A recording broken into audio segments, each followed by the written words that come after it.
Yeah, absolutely. I was really surprised because I was just putting together a presentation and I was looking at statistics of net worth, and the net worth of a homeowner at the age of retirement is almost $400,000, and the net worth of a renter at retirement was less than 10. So just astronomical there. And again, just all the more important when you have that piece of property and you have an asset like that that is going to just substantially, that's life changing. Like you were saying, you want to put the protections into place in case you do have an illness or a job loss or something like that, so you can more comfortably hang on to it. Absolutely. Nobody wants to be white knuckling it through the ups and downs, through the downs in life that we all know exist. We know there's pandemics. We've experienced that. We've experienced recession.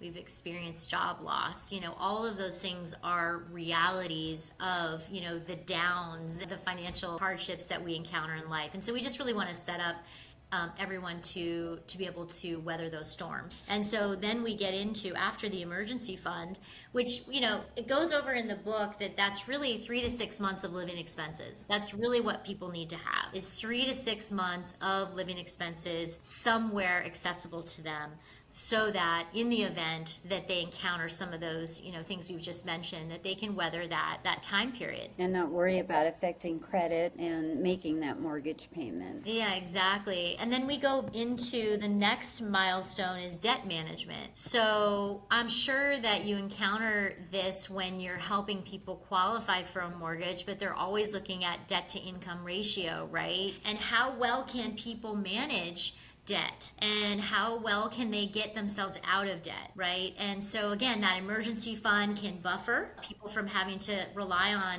credit cards to pay for unexpected expenses. But if you are in debt, how can you get out of debt efficiently and not have to stay in debt for years and years on end?